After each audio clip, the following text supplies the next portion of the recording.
जय हिंद। Welcome to S physics. आज हम लोग एंगुलर मोमेंटम और law of conservation of angular momentum के बारे में पढ़ेंगे इस लेक्चर में। तो सबसे पहले what is the angular momentum? Angular momentum क्या होता है? Angular momentum is also called as the moment of linear momentum, और एंगुलर मोमेंटम को हम एल से रिप्रेजेंट करते हैं and L is equals to R cross P. ये फॉर्मूला है, तो यहीं से हम डिफाइन कर लेंगे आर क्या है, perpendicular distance from axis of rotation, और p is the linear momentum. So it is defined as the product of defined as the product of linear momentum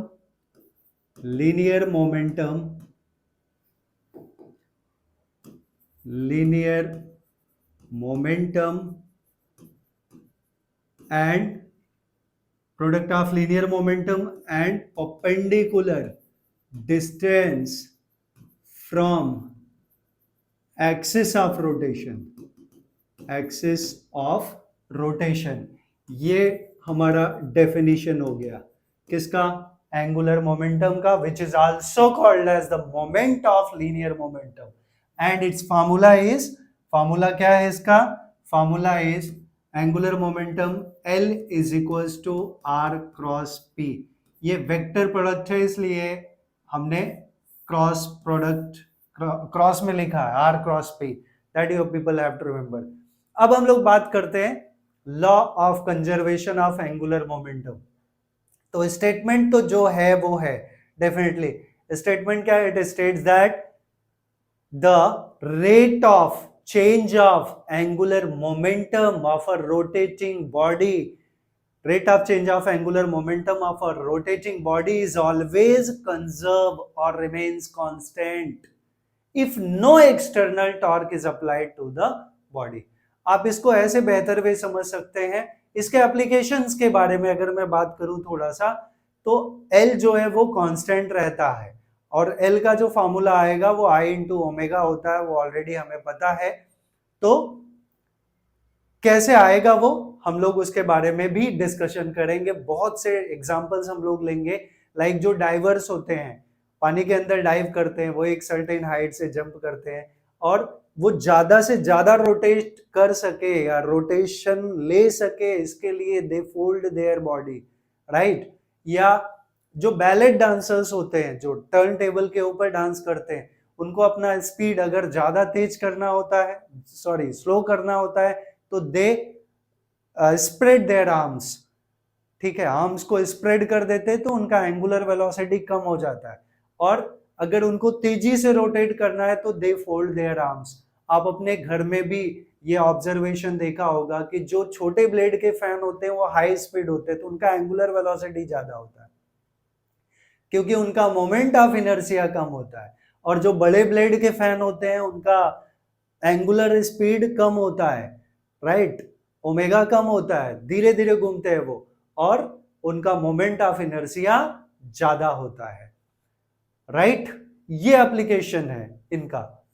bye that one we can understand everything.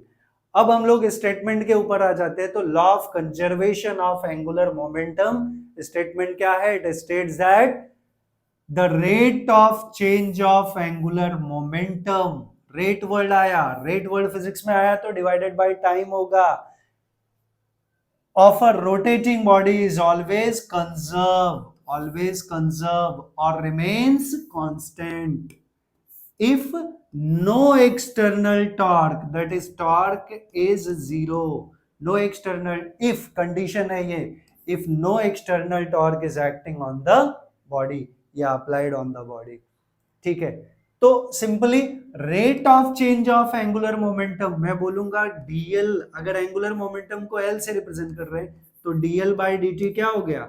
ये हो गया rate of change of angular momentum, rate of change of angular momentum. ये क्या हो गया हमारा? dl bye dt हो गया। dl बाय dt क्या हो गया? Rate of change of angular momentum. But आपको याद रखना है कि एंगुलर मोमेंटम का फॉर्मूला क्या है, angular momentum is r cross p, L is equals to r cross p।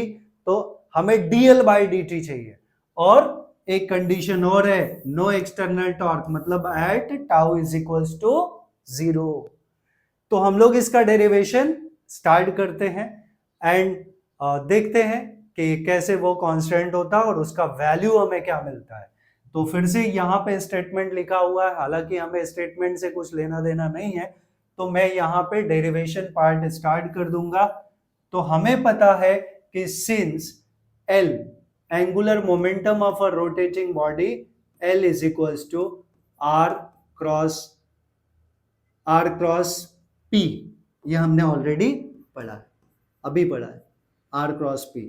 अब अगर हम पिछले पार्ट में देखें तो हमें क्या चाहिए था, हमें rate of change of angular momentum मतलब dl बाई dt का टर्म चाहिए। तो dl बाई dt का टर्म अगर हमें चाहिए तो हम क्या करें, L को डिफरेंशिएट करें, d बाई dt मतलब डेरिवेटिव है किसका, L का। L क्या है, एंगुलर मोमेंटम, तो हम डिफरेंशिएट करेंगे।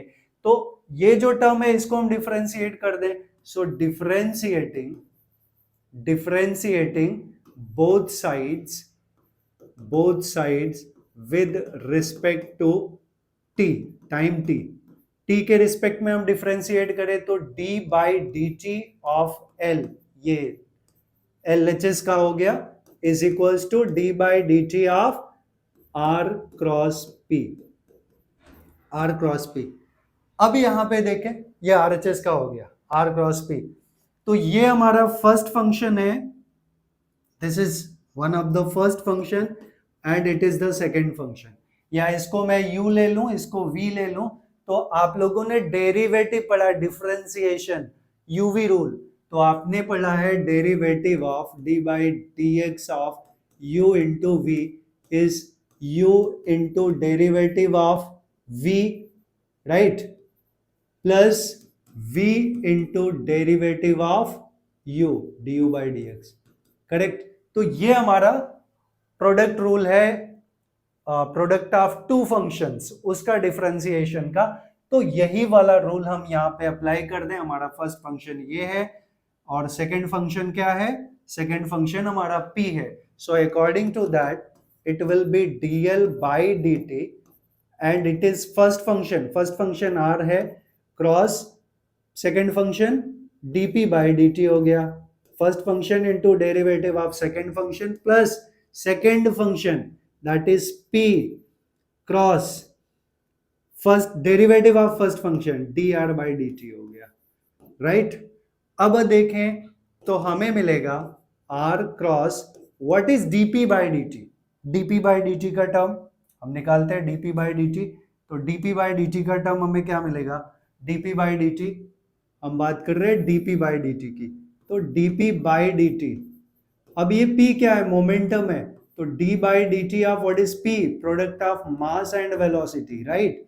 तो ये हो गया, मास कांस्टेंट है dv अपॉन dt, और dv बाई dt क्या होता है, एक्सीलरेशन। तो ये आ गया मास इंटू एक्सीलरेशन, और मास इंटू एक्सीलरेशन, ठीक है, मैं फिर से लिख देता हूं, mass into acceleration, but this term is force, right. ये टर्म क्या हो गया, फोर्स हो गया हमारा। तो dp बाई dt क्या हो गया, dp by dt is equals to force. ये एक टर्म याद रखना है बिकॉज यहाँ पे dp बाई dt आ गया, तो dp बाई dt के जगह हम क्या डालेंगे, फोर्स डालेंगे। और dr बाई dt का टर्म क्या होगा, dr जो है पोजीशन वेक्टर है, तो dr by dt, position vector is nothing but displacement. तो rate of change of displacement क्या होता है, इट इज वेलोसिटी। तो dr बाई dt का टर्म हमारा क्या हो जाएगा, v हो जाएगा, वेलोसिटी हो जाएगा।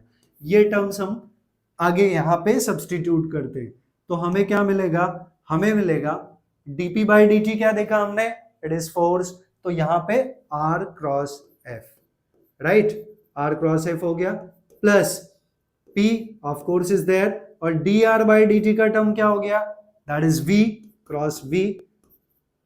अब आगे r क्रॉस f जो है ये होता है टॉर्क, r क्रॉस f क्या होता है, torque, that is tau, plus p is mv cross v, right, क्योंकि मोमेंटम क्या है, product of mass and velocity. अब v क्रॉस v की बात करें तो हमें पता है i क्रॉस i क्या होता है, 0, j क्रॉस j क्या होता है, 0, तो p v क्रॉस v क्या होगा, v cross v it will B 0, right. तो v क्रॉस v भी हमें क्या मिल गया, 0 मिल गया, तो ये पार्ट 0 हो गया, this part becomes 0, so ultimately it becomes tau plus m into 0 which is 0 itself, so हमें मिला टॉर्क। हमें क्या मिल गया, dl by dt, तो हमें मिल गया dl by dt is equals to torque.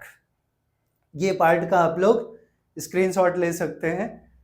अब हम लोग आगे चलेंगे, हमारा स्टेटमेंट क्या है, हमें मिल गया ऑलरेडी कि dl by dt is equals to torque tau. अब ये पार्ट जरा ध्यान से देखना है, ध्यान से सोचना है और वापस से, इसीलिए मैंने यहाँ पे स्टेटमेंट लिखा हुआ है। स्टेटमेंट में क्या है, it states that the rate of change of angular momentum, ये rate of change of angular momentum क्या हमारा, dl by dt, ये term is all of a rotating body is always conserve or remains constant if no external torque is acting on the body। मतलब torque क्या है, 0 है। if no external torque is acting on the body, तो अब मैं वो condition डाल रहा हूं कि if no external torque is acting on the body, if no external torque is acting on body, it is according to statement, मैं यहां पे लिख सकता हूं अकॉर्डिंग टू स्टेटमेंट, स्टेटमेंट के हिसाब से। If no external torque is acting on the body, that is tau is equals to 0, ये कंडीशन हो गई ना। अकॉर्डिंग टू गिवन स्टेटमेंट हमें यहाँ पे बोला है no external torque is acting on the body, तभी ये कंजर्व होगा जब no external torque is acting on the body, तो टॉर्क 0 हुआ। अब हम लोग यहाँ पे बोल सकते हैं कि इस कंडीशन के लिए, so therefore dl by dt becomes 0। If no external torque is there, तो टॉर्क हमारा 0 हो गया, राइट, हमने 0 रख दिया। अब फिर से रीथिंक करना इस स्टेटमेंट को, अगर d बाई डी टी मतलब डिफरेंशिएशन किसका, L का, और L का डेरिवेटिव अगर 0 आता है तो L क्या है, कांस्टेंट, क्योंकि हमें पता है derivative of constant term is 0। हमने ऑलरेडी ये पढ़ा है कि d by D T of c या d by D x of c for constant is always 0, derivative of phi is 0, derivative of 10 is 0 because they are the constant। तो constant term का derivative 0 होता है, तो यहाँ dl by dt अगर पहले से 0 है मतलब किसका डेरिवेटिव है ये, L का, तो L क्या हुआ, कांस्टेंट हुआ, so therefore L is constant, right. Reason चाहिए तो यहां हम लिख सकते हैं L कांस्टेंट हो गया since derivative of constant is 0, right. तो 0 हमें पहले से मिला है, derivative of any term which is 0 it means that term is constant. तो L क्या होता है, since L is equals to I into omega, तो हम बोल सकते हैं इट इज कांस्टेंट, क्योंकि I इंटू ओमेगा किसका वैल्यू है, L का, ठीक है। तो फर्दर वी कैन राइट, अगर L कांस्टेंट है, अब ये हम लोग बहुत ज्यादा न्यूमेरिकल के लिए टर्म्स यूज करते हैं, तो अब वो पार्ट में यहां पे मेंशन कर देता हूं, इसके बाद वाला यहां से, कि अगर L कांस्टेंट है, if L is constant, so therefore I can say L1 is equals to L2, but L1 will be I1 omega 1 and L2 will be I2 omega 2, ठीक है। अब जरा और सोचिए, थोड़ा सा और दिमाग लगाना हमें कि I क्या होता है, I is mr square, I क्या होता है, mr square, I is the moment of inertia and I is mr square, ठीक है। अब ये चीज ध्यान में रखिए, मैं ये बोल रहा था कि जो बैलेट डांसर्स होते हैं, ऐसे कहाँ पे डांस करते हैं वो, किसी टर्न टेबल के ऊपर या स्केटिंग वगैरह जहां पे भी होता है, as they spread their arms, अगर अपने आर्म्स वो लोग ओपन कर दिए तो क्या होता है, आर बढ़ गया ना, रेडियस बढ़ गया, रेडियस बढ़ गया, आर बढ़ गया तो क्या बढ़ गया, मोमेंट ऑफ इनर्शिया, और जब मोमेंट ऑफ इनर्शिया बढ़ जाएगा तो ओमेगा क्या हो जाएगा, कम हो जाएगा, बिकॉज दोनों का प्रोडक्ट हमेशा कांस्टेंट होता है, राइट। और दूसरे केस में देखें कि जब वो अपने आर्म्स को फोल्ड कर लेते हैं तो आर का वैल्यू कम हो गया, आर का वैल्यू कम हो गया तो आई कम हो गया, आई कम हो गया तो ओमेगा बढ़ जाएगा, तो उनका एंगुलर वेलोसिटी क्या होता है, बढ़ जाता है। तो ये एंटायर इसका डेरिवेशन है, कंसेप्ट है, मैंने एग्जांपल भी बता दिया, तो आप लोग इसका स्क्रीनशॉट ले सकते हैं। So this is about the law of conservation of angular momentum, हमने उसका स्टेटमेंट बताया, उसका बेसिक पार्ट बताया एंड उसका डेरिवेशन बताया। आई होप आप लोग को एंटायर वीडियो समझ में आया होगा, और अगर आपको वीडियो पूरी तरह समझ में आया तो प्लीज आप चैनल को सब्सक्राइब करिए। Thanks for watching this video, thank you very much.